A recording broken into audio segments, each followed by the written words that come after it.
Yang kita ketahui bersama bahwa Ananda ini juara dakwah di Kabupaten Garut ke-1 dan di Provinsi Harapan kedua.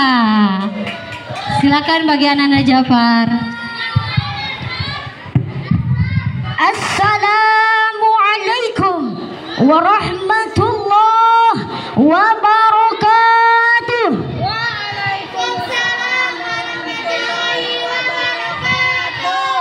Bismillah walhamdulillah wassalatu wassalamu ala rasulillah wa ala alihi wa sahbihi wa mawalah.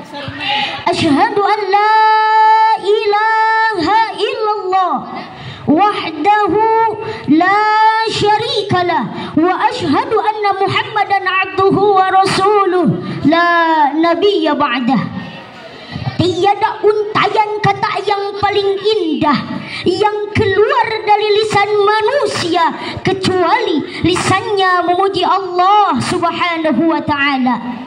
Oleh karena itu, mari kita sama-sama panjatkan puji beserta syukur kehadirat Allah Subhanahu wa ta'ala atas segala limpahan rahmat serta hidayahnya. Kita dapat bertemu dan berkumpul di tempat yang insya Allah penuh berkah ini.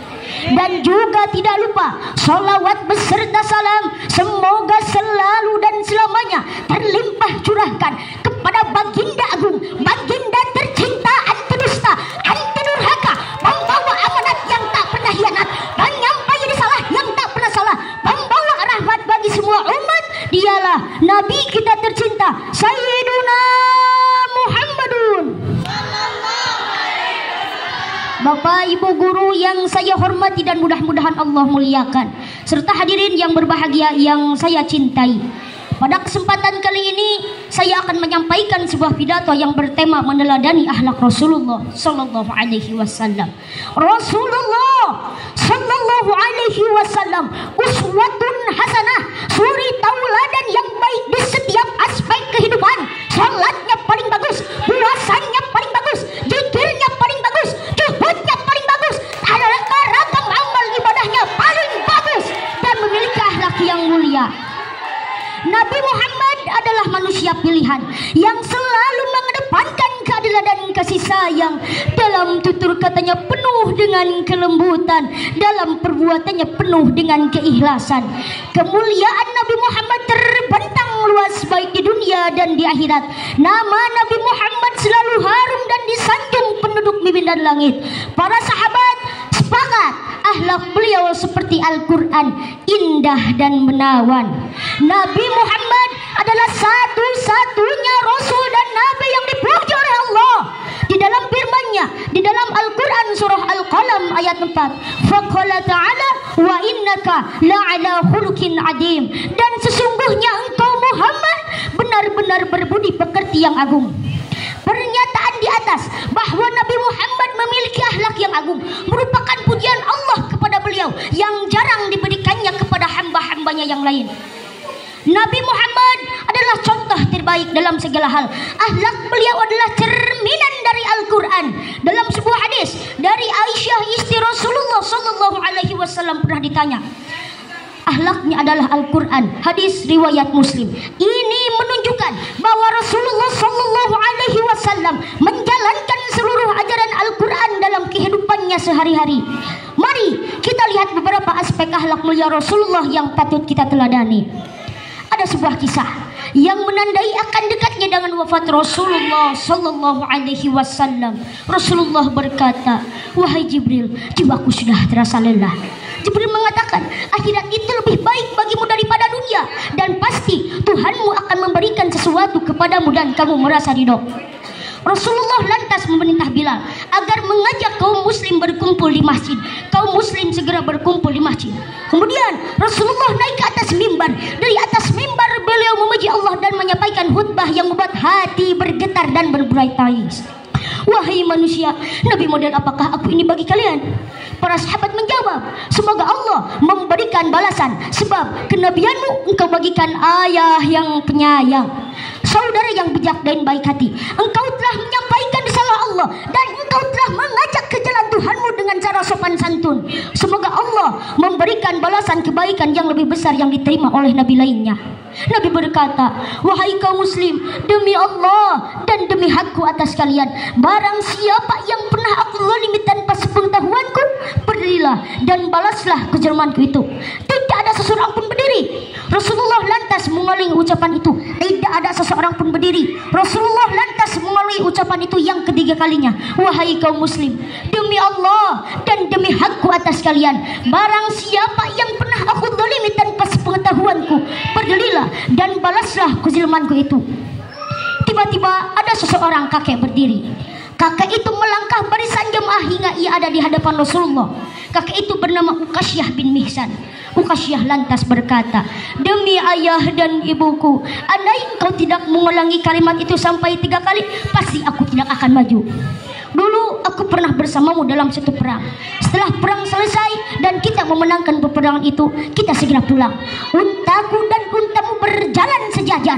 Aku turun dari unta mendekatimu karena aku mau menciumi pahamu. Namun tiba-tiba engkau mengangkat pecut dan pecut itu mengenai perutku. Entah sengaja atau engkau ingin memecut unta. Rasulullah langsung berkata, aku berlindung kepada Allah dengan memecutmu dengan sengaja. Wahai Bilal, tolong ambilkan pecut yang tergantung di rumah Fatimah. Bilal langsung menuju ke rumah Fatimah dan menepuk kepala sambil berteriak histeris. Luar biasa, ini utusan Allah untuk memberinya dibalas. Sampai di rumah Fatimah, dari Bilal membawa pecut dan kembali ke masjid dan menyerahkan itu kepada Rasulullah. Rasulullah lantas menyerahkan pecut itu kepada Uqasyah. Abu Bakar dan Umar segera berdiri dan berkata, wahai Uqasyah, balaslah kepada kami berdua. Kami ada di hadapanmu. Jangan kau balas Rasulullah sallallahu alaihi wasallam. Rasulullah berkata, wahai Abu Bakar dan Umar, duduklah. Allah tidak akan melupakan kemuliaan kalian. Ali pun ikut berdiri dan berkata, wahai Uqasyah, sepanjang hidupku aku selalu bersama Rasulullah di kala suka maupun duka. Sungguh aku tidak rela Rasulullah dipecut. Ini badanku, balaslah pecut aku 100 kali. Jangan kau balas Rasulullah sallallahu alaihi wasallam. Rasulullah berkata, wahai Ali, duduklah. Allah tidak akan melupakan kemuliaan kalian. Abu Bakar dan Umar, Hasan Husain ikut berdiri dan berkata, wahai Uqasyah, balaslah kepada kami berdua. Kamu kan tahu aku adalah daging Rasulullah. Kamu memecut kami berdua sama dengan engkau memecut Rasulullah, wahai Uqasyah. Rasulullah langsung berkata, duduklah buah hatiku, Allah tidak akan melupakan kemuliaan kalian. Wahai Uqasyah, silahkan pecut aku. Wahai Rasulullah, ketika engkau memecutku, keadaanku dalam keadaan terbuka, kata Uqasyah. Rasulullah langsung menyikap pakaian hingga perutnya terbuka. Jamaah semakin histeris melihat pembenangan itu. Mereka menangis menjadi-jadi dan menegur Uqasyah, apakah engkau betul-betul ingin memecut Rasulullah, wahai Uqasyah?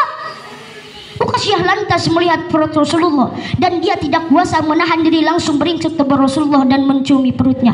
Demi ayah dan ibuku, siapa orang yang tega menuntut balas kepadamu ya Rasulullah? Rasulullah berkata, lantas katakanlah, kau ingin memaafkanku atau membalasku?